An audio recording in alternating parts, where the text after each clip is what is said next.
Welcome back, guys, to Truth Be Told podcast, where we telling the truth, the whole truth, and nothing but the truth to help us, God. I wanted to come on and quickly talk about the messages we often receive in music, movies, and all the things around us, particularly the K-pop Demon Hunter series or movie that is out now. If you haven't watched it, I would suggest that you watch it because I feel like the overall meaning is something that we all need to hear. And, it's something I've been saying on this podcast since I've started. I've been trying to convey this message on my blog. If you haven't checked out my blog, I will put the link in the description, or at least the web address, for you to go to my blog and check out some of the things I've written over the years. But let's get into it. So, first of all, let me just say this. I believe many movies are allegories to have us derive different meanings from, right? So an allegory is simply something with a deeper message that's not overtly said, but it has like a hidden message or a moral of the story, if you will, right? So with the movie, the K-pop Demon Hunters, you have a group of girls who basically have been chosen to fight off the, let's say, evil in the world, right? So they do this quite literally by, in their off time from performing, they fight demons, right? So if you look at the story, though, they are in opposition to the Saja boys. And I was guided to look up what Saja means. So in Arabic, okay, let's start with Korean because the movie is obviously rooted in that. So in Korean, Saja translates to lion, symbolizing courage and strength. It can also refer to the Grim Reaper in some contexts, particularly in relation to the concept of guiding souls to afterlife. So we can see how this correlates to the movie. The Saja boys are demon hunters. They're the demons or darker spirits that the girls have to fight off, right? But they're cute and nice, and they have a hard time recognizing these are actually demons. They first can't accept it because the boys are so attractive, six packs and all, right? So that's a message in itself. They always say that the devil was the most beautiful angel, right? And he was the, angel or overseer of music. We've heard that time and time again. So, we see these things playing out in the movie that we've heard time and time again. But here it is relayed to us again for us to get the message. Are we getting the message? So let's continue. Saja in Arabic, I'm not even sure if that's how you would pronounce it in Arabic, but in Arabic it means calmness, serenity, or stillness of the night, essentially evoking a sense of peace and tranquility. Now look at the stark difference between the two. I think in Indonesian it means like merely or just. So the same word has different meanings, throughout different languages. And that's something to keep in mind as well, especially when we are, using words. We have to be mindful of, one, their meaning in our language, but also what does it mean in other languages? How is this being translated in other languages? Because, when you speak, you are kind of calling in that energy or speaking over your life or someone else's life. So we have to always be mindful of the words that we speak. I always stress that. Words are very important. It's very important to understand and look up the words that we are coming in contact with and using, especially in our everyday vocabulary. So back to the movie. The girls are tasked with slaying demons on their off time from being like mega superstars. And while it's done quite literally and physically, they are actually, swords and killing demons. If we look at this from a spiritual standpoint, right? Throughout the movie, they are basically trying to keep the vibration of the world high through their music. So they sing inspirational music with hopeful messages, encouraging people to be positive, to uplift the vibration of the world. This is what I've been saying. That they had an actual grid that they can see. Now, check this out. It doesn't appear everyone can see, no one else can see this grid thing that they see. I forget what it's called, but they can actually see how much of the world is negative and how much the world is positive. So they know, basically how many more demons they have to slay and how much more positivity they have to pump out into the world to get the world back on a positive side. So as myself and a lot of people have been saying, if you've been paying attention, the world right now, as we can see, if you open your eyes, turn on the news, just look around, you can see is in a very negative place. So much so, I believe that we are far too in the negative, and the vibration of the earth is too low and negative, right? So we need more people, more souls to come on the side of light and positivity to uplift the vibration of the earth. And this message couldn't be conveyed any more clearer through this movie. But if you're just looking at the movie like, oh, it's a movie, it's entertaining, the songs are cute, the cartoon is nice, the animation is stellar. If you're just looking at it from that standpoint and completely missing the message, then you're truly doing yourself a disservice. So like I said, the girls are able to see this grid to see whether things are on a more positive side or a negative side. So their goal is to get more people on the positive side, right? Again, messages a lot of people have been trying to convey, myself, other people.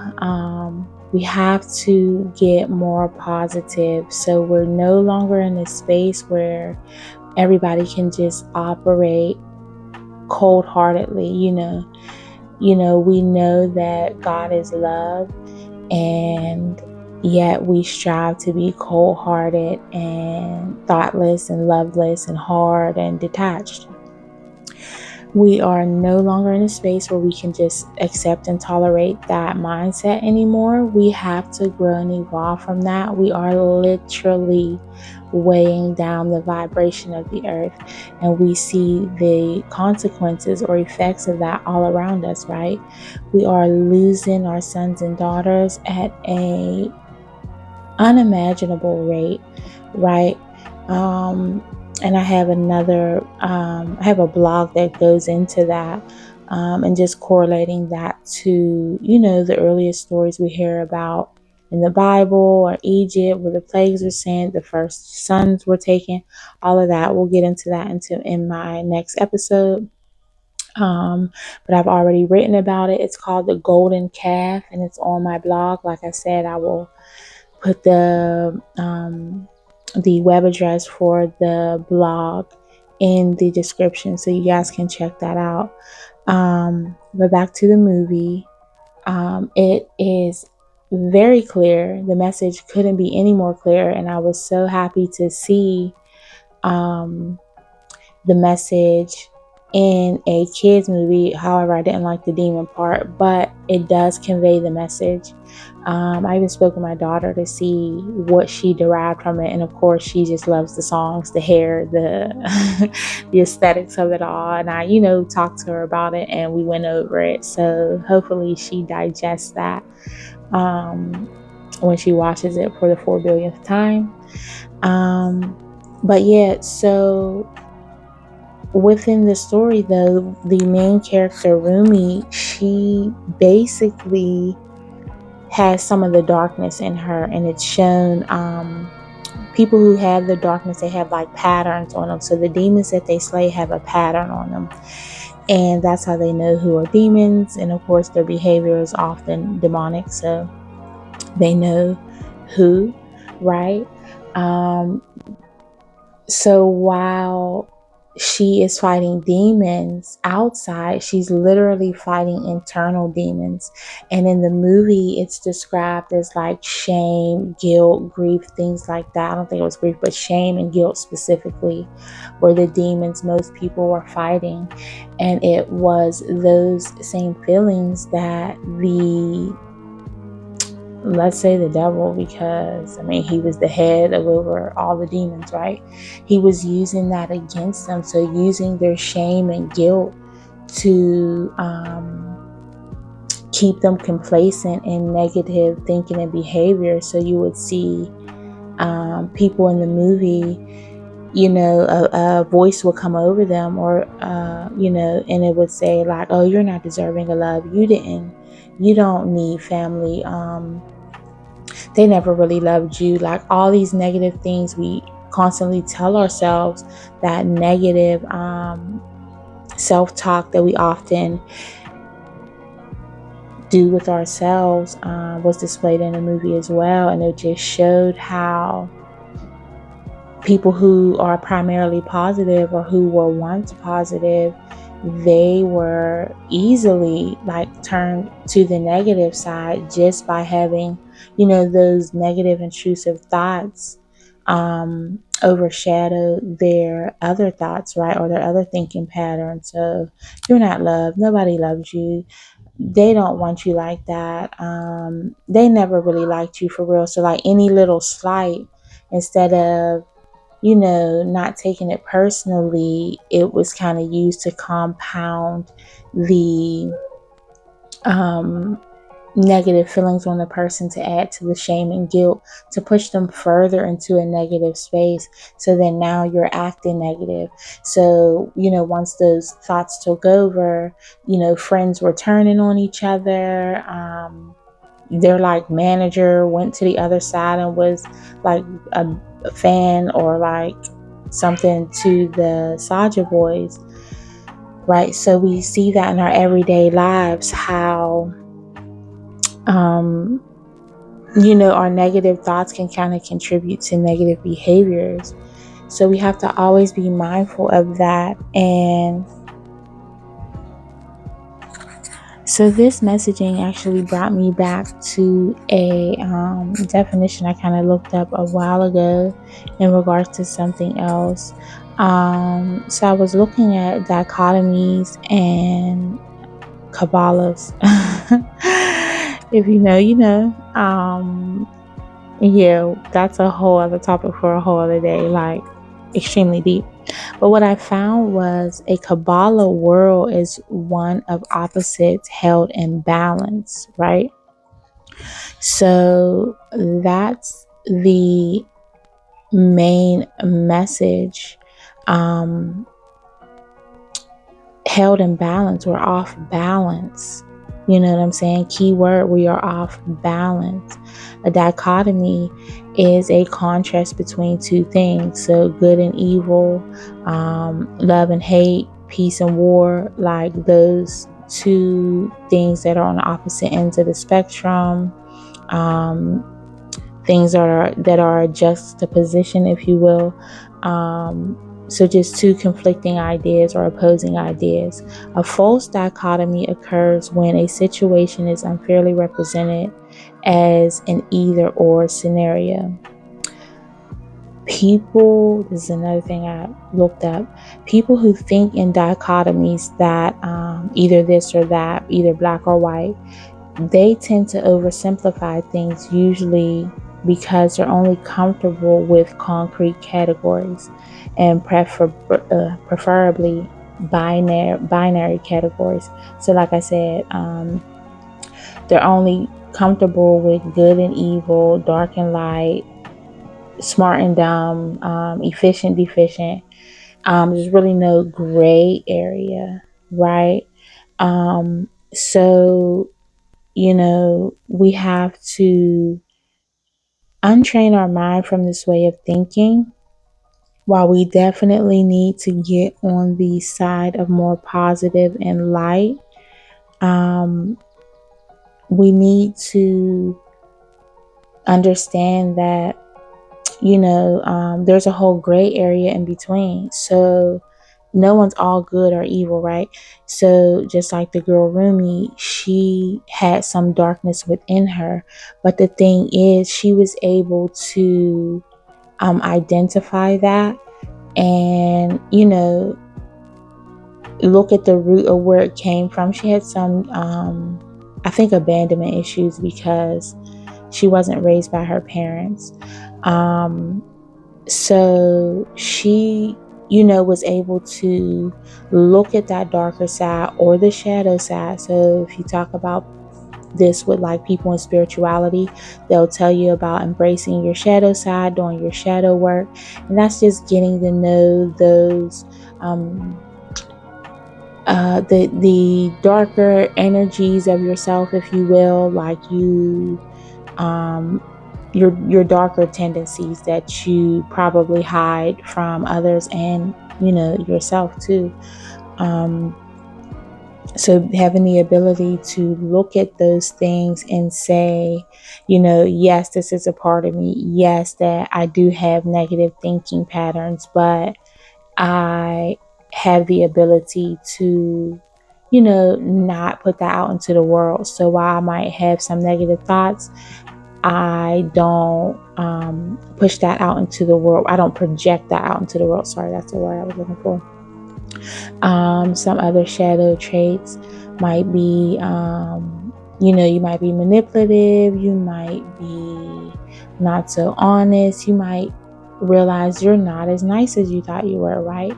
So that can be conflicting for someone who thinks in those dichotomies, that either or standpoint, because if you've convinced yourself that you're good, the moment that you find yourself not being a good person, not being so nice, that can really weigh heavy on a person.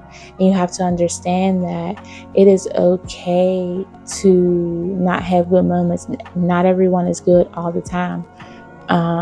As we should strive to be our best, lean more on the positive side, you will have moments where you find that you are actually the villain in the situation. But we have to remain steadfast in knowing that we can overcome that, right? So this whole binary argument, basically, that either or thinking often negates the natural way or order of things, right? Because you're so stuck in this either or dichotomy where it's either this or that you don't give yourself or anyone else grace, right? So, we need to return to the natural order of things in which the Most High intended. He specifically designed the world in a way where, yes, we have good and bad, we have dark and light, but no one is all those things, right? We shouldn't be judging anyone for their mishaps or mistakes, yet we should encourage each other to come on the side of the positive and light, right? So we are all here to teach each other. We're all here to help each other grow. We are meant to learn as we grow and evolve. That's the beauty of life. We are given a new chance every day, and we should embrace that. So with knowing that, if we can get the grace of the Most High, we should be giving that grace, extending that grace and love to others as well. Stop judging people. Stop projecting onto people your negative energy, and do the shadow work. I just did a journal which addresses heart work. So a lot of people like to address shadow work. And through my journey of healing and self-discovery, self-actualization, whatever you want to call it, I have a thing on that I want to do as well about self-actualization. But I focus on the heart work because what I learned is healing the heart not only opens up the heart space for more love and light to pour in you throughout your system, help you heal mind, body, and soul, but it helps you to spread that to others, right? If you are operating in a positive, loving space, you naturally radiate that out to others. Also, when I was learning, doing my healing work, I came across, of course, the chakras, aligning those things, getting in alignment, healing the body. And one of the things that I was able to discern from that was healing the heart chakra is actually at the center of healing. So while the heart is the center of our life, it actually sustains our life, keeps blood flowing, positive life force, I call it, flowing through the body. It is actually also the center of our healing. That's where healing definitely should begin, in the heart space, because if you don't have a healthy heart, literally you can't thrive or survive, right? You're barely holding on, and you won't have that positive life force flowing through you as efficiently as it could or should, right? So, but in a metaphysical, like spiritual sense, healing the heart space allows you to clear up any emotional traumas that you may have stored in the chambers of your heart. I talked about the 4 chambers in my healing heart work journal that is on Amazon. I'll have to figure out how to link it. But healing that heart space just allows for you to be a beacon of love and light that's needed in the world. And then now you are on that positive side with positive energy flowing through you. And that positive energy naturally flows and radiates to all the people you come in contact with. But oftentimes we have these emotional blockages, like in the movie, the shame, the guilt, anxiety, depression. We have these negative energies or blockages due to primarily things in childhood, life experiences, relationships, emotional trauma that we've stored away, and it essentially affects the heart, whether literally or metaphorically, right? So once we clear up the heart space, it allows for us to be on the side of positive, evoking positive change in ourselves and those around us. This is how we heal the world. I have another video about this. It's called Healing the World. I think it's a very short clip about how we can heal the world simply by healing ourselves. Very simple concept. It sounds intense, heal the world. If you think about it on a global scale, you look at all the problems that we have globally, it seems insurmountable, right? Or overwhelming. But that shouldn't be the focus should be healing self so we can contribute healthy, healed individuals to the collective as a whole. So imagine now if you have a group of 10 people And those 10 people, let's say out of 10, there's 3 who are healed, right? Well, now, the negative talk, the gossip, that won't fly anymore, because now there's people in the group who, one, don't entertain the drama, the negativity, the backstabbing, down talking, like negative energy that, the group thinking mob mentality most often than not portrays, right? So now either the 3 will just be those 3 together, or the other 7 of the group will be affected by the positivity of the other 3, right? So just think of your friend groups, your families, etc., your communities. If someone comes along, or a few come along and say, hey, like, I understand that this is how, things have operated in the past, or how we've operated together in the past, but this no longer serves me or my highest good, and I don't think it serves you. It kind of puts a mirror on everyone else to have them reflect on, their actions and the way that they're handling things within life.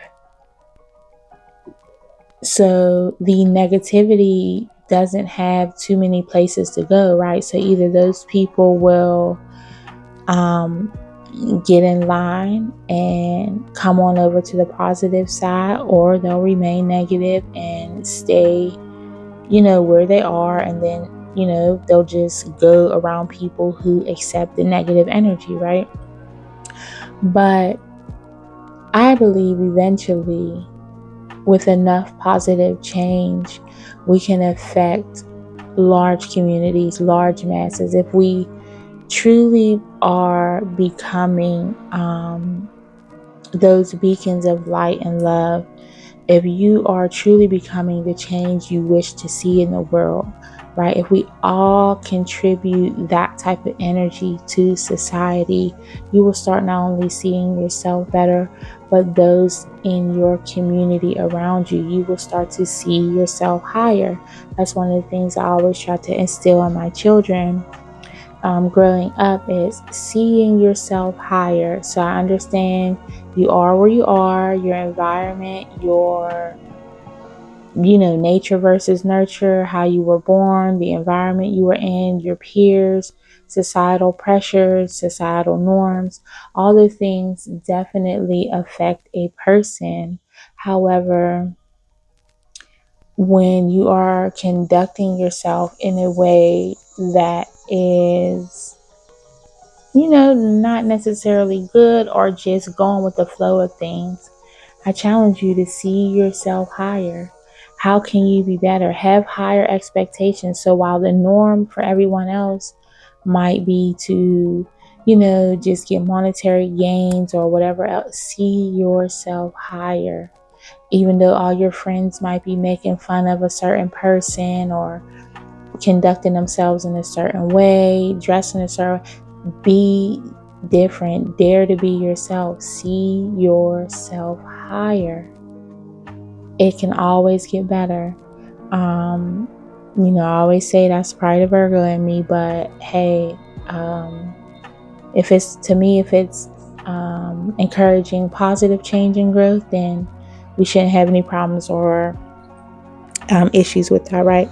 So taking it back to the movie, if you haven't watched the K-pop Demon Hunters, I'm sure your kids have, and if you haven't allowed them, I encourage you to watch it yourselves. And you'll be able to see if this is something that you will want your children to watch, because like I said, there are like demons involved, but the overall storyline is a great storyline. I think that everyone should watch it, because again, the earth is too heavy. We need more positive energy.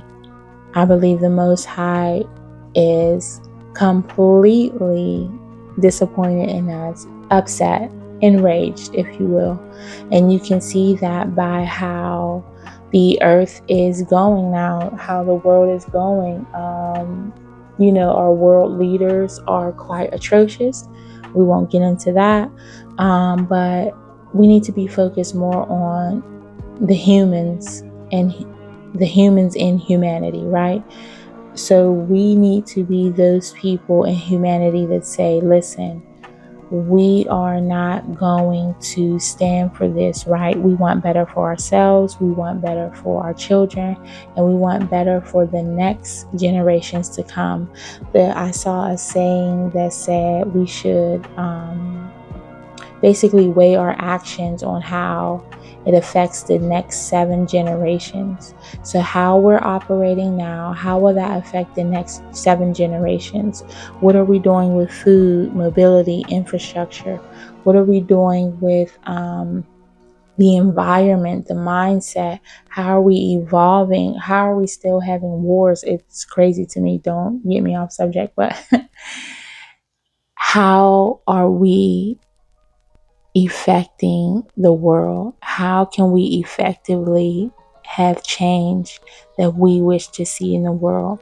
What can we all do individually to better ourselves as humans, to add more positivity, more healthy, healed humans to the collective? Ask yourself, what are you doing to grow and evolve mentally, spiritually, emotionally, physically? All those things matter, because at the end of the day, we need the healthiest, happiest people contributing their best to society. That's how we get the utopia, if you will, Wakanda, if that's your thing, right? That's how we get to heaven on earth, right? We created ourselves. We've been given dominion over this place, and we have decided to sacrifice it all for the love of money. So I encourage you to think outside of that and focus on how you can heal, starting with that heart space. What are some emotional blockages you need to clear up? Let's let go of the shame, the guilt, the depression, the anxiety. And I know that's easier said than done. Trust me, I know. But every day is a new day for us to work on that, and start by doing things small. You can easily work on your emotional health by working on your physical health. The more you exercise, walk, get out in nature. It doesn't have to be a strenuous gym situation. Get out and take a walk around your neighborhood. Get some fresh air, plant your feet in the grass. Do whatever you need to do. Get some sun. Of all things you should be doing is getting out every day to get sunlight in your life and breathing in fresh air to, not only calm the nervous system, calm the mind for a minute.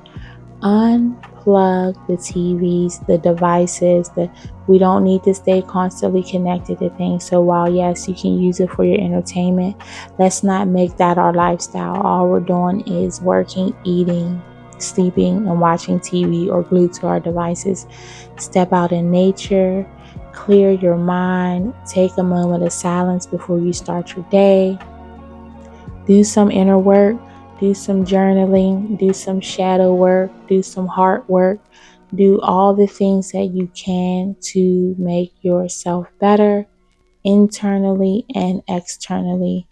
That is how we contribute our best selves to society, and we get more on the side of good than not, right? That's the overall goal. We have to raise the vibration of the earth. We have to raise the energy level. We have to create more positive humans. We have to rear these children in positivity and light so they can do their part and create systemic changes and be the great things they're supposed to be in this beautiful age of Aquarius. This is the time of great thinkers, great creators, great innovators, And we need them to be creating from a place of positivity and light. For humans, we don't need any more robotics in the mix. We need more humanity, right? More love, more connection. And this is how we start that, right? So let's clear up our mindsets, clear up our energy, and work towards, I'm going to say it until I can't say it anymore. We need to work towards healing ourselves so that we can contribute more healthy, healed individuals to the collective whole so we can heal the world. Again, this is another great episode. If you haven't done so already, please like, share, and subscribe. You know what I always say, truth without love is brutality, and love without truth is hypocrisy. So ensure that you seek the truth so you can speak the truth, and that way we all can be the truth. Peace, y'all.